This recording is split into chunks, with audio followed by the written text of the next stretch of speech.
नमस्कार मेरे साथियों। अभी जैसा देख रहे हैं कि हमारे देश से कोरोना धीरे धीरे कम होता जा रहा है। अब 13,000 के करीब केस आ रहे हैं। तो अब धीरे धीरे कोरोना हमारे देश से कम होने जा रहा है। और इस वक्त आप देख रहे होंगे चुनाव का माहौल है। तो इसमें चुनाव में मेरे साथियों, अब चुनाव में जो चुनावी मुद्दा बने थे, पीयूष जैन, उनके घर से 200 करोड़ रुपए जो जब्त हुए थे, उस पर अब कार्रवाई हो रही है और उनके विरुद्ध 335 पेज का आरोप पत्र दाखिल हो चुका है। तो मेरे प्यारे भाई बहनों, अभी जैसा देख रहे हैं कि हमारे देश में जम्मू कश्मीर में आतंकवादियों द्वारा कितने हमारे सुरक्षा बलों ने 23 आतंकवादियों को इस साल इनकाउंटर किए हैं। और मेरे प्यारे भाई बहनों, अभी जैसा देख रहे हैं कि हमारे देश में रूस और यूक्रेन के बीच युद्ध छिड़ेगा तो भारत में बहुत तरीके से मंदी आएगी, जिससे महंगाई को लेकर, गैस को लेकर और खाने पीने की सामान जो हैंगे वो महंगे हो जाएंगे। अभी कल यूक्रेन से विमान आए हैं, तो उसमें 240 भारतीय हमारे देश में एयर इंडिया से दिल्ली लाए गए हैं। तो ये जो है मतलब लाए गए हैं, जो उनको सुरक्षित पहुंचा दिया गया, क्योंकि यूक्रेन और रूस में युद्ध होने वाला है। तो इससे हमारे भारत पे भी असर पड़ेगा। तेल को लेकर महंगा होगा, कई सामान खाने पीने के, गैस हो गया, ये सब महंगा होगा। अभी देख रहे हैं कर्नाटक में जो हिजाब विवाद है, तो अगर देश में कानून बनेगा तो बैन लग जाएगी सब पे। मतलब जिस राज्य में मतलब ये कानून बनेगा उस पर बैन लगाया जाएगा, और जिससे कि बैन से मतलब वो हो। और जैसा हम कह रहे हैं मतलब कि हिजाब विवाद जो है एक कर्नाटक में है। मतलब जो हमारे मुस्लिम महिलाएं हैं जो बुर्का पहन रहती हैं, उस पर विरोध हो रहा है। तो अगर इस पर कानून बन गया तो ये मतलब कानून बन गया तो इस पर मतलब बैन लग जाएगा। और आप देख रहे होंगे चुनावी मुद्दा में हमारे मुख्यमंत्री और प्रधानमंत्री भी कह चुके हैं कि मतलब जो 80% अगर उनको दे देते हैं तो जीत जाएंगे। 20 बताए थे कि जो उनके हिंदू विरोधी हैं तो वो तो हिंदू विरोधी उनका विरोध करेंगे, जो 20% बचे हैं। तो अभी इसमें कमी नहीं है हमारे प्यारे भाइयों, इसमें कमी है हमारे जो कम पढ़े लिखे होते हैं, उनको कुछ समझ नहीं होता है और वही लोग विरोध करते हैं, वही लोग उल्टा सीधा बोलते हैं। और जो कहते हैं गरीब बहुत अच्छे होते हैं, गरीब में भी कुछ % बहुत बेकार आदमी होते हैं। तो इसको आप नोटिस कर लेना। तो गरीब में भी बहुत, जैसे बहुत गरीब सही भी होते हैं और बहुत उसमें भी बहुत निकम्मे और बेकार भी होते हैं। उनको बोलने और बात करने का ढंग नहीं होता है, वो हर चीज़ के लिए लड़ाई करने लगते हैं। तो अभी जैसा चुनावी मुद्दा में पीयूष जैन के घर छापा पड़ा था, तो 200 करोड़ चुनावी मुद्दा था, 200 करोड़ बरामद हुए, तो वो अब जब्त हो गए और उस पर हमारी जांच एजेंसी कार्रवाई की और 335 पन्नों का आरोप पत्र दाखिल कर दिया है और उस पर अब कार्रवाई होगी। तो अभी मेरे प्यारे भाई बहनों, अभी जैसे एक शिक्षा विवाद पे है तो उस पर एक कानून बनाया जाएगा।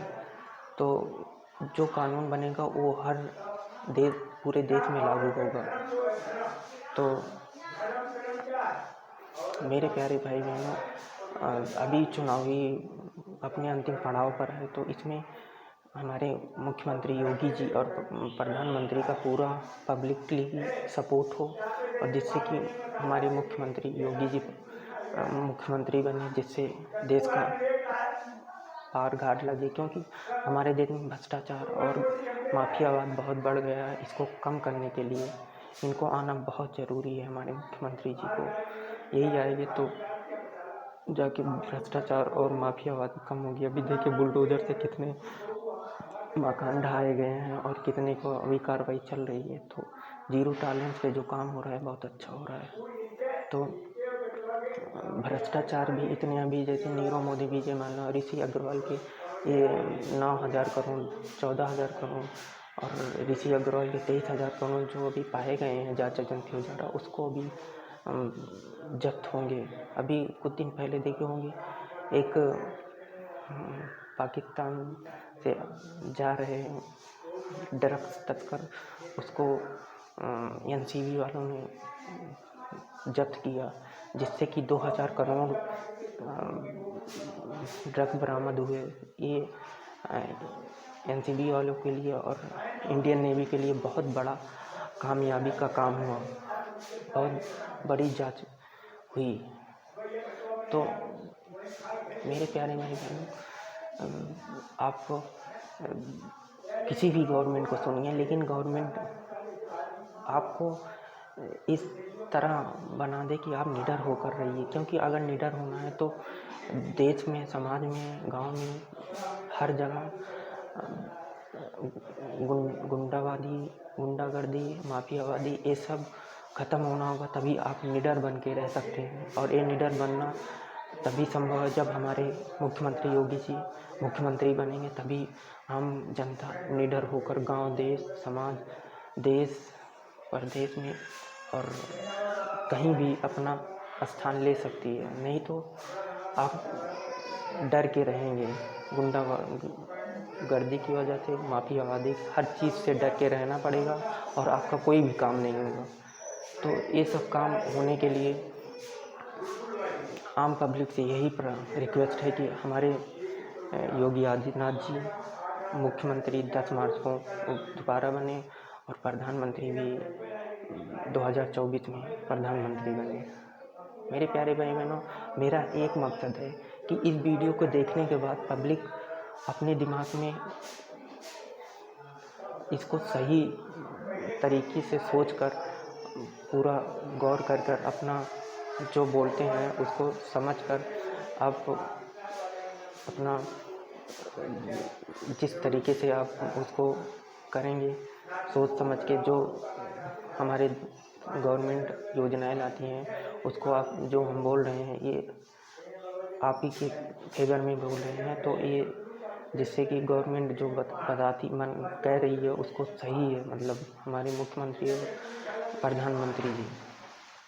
तो अभी जैसे देख रहे थे, भ्रष्टाचार और ये सब बहुत बढ़ गया था, तो इसको मेरे प्रधानमंत्री और योगी आदित्यनाथ जी का एक मुहिम है जीरो टॉलरेंस पे काम करना, जिससे कि भ्रष्टाचार, गुंडागर्दी और माफियावादी ख़त्म हो, तभी आप समाज, गांव और देश में निडर बन के रह सकते हैं। नहीं तो आपका कुछ समाज में कुछ नहीं होगा, क्योंकि गांव के लोग एकदम कुछ आदमी को छोड़कर जो एकदम निचले कास्ट के होते हैं उनको ना कुछ समझ होता है ना कुछ होता है, और वही सबसे ज़्यादा लड़ाई झगड़ा करते भी हैं। और ये ज़्यादा हमारे भी कास्ट में है, तिवारी में भी है, ब्राह्मण में भी है। तो ये सब ब्राह्मणों में बहुत बेवकूफ़ होते हैं। तो मेरे प्यारे भाई बहनों, हमारा वीडियो आपको पसंद आए तो लाइक करिए, सब्सक्राइब करिए, कमेंट करिए। Thank you so much watching my video. जय हिंद।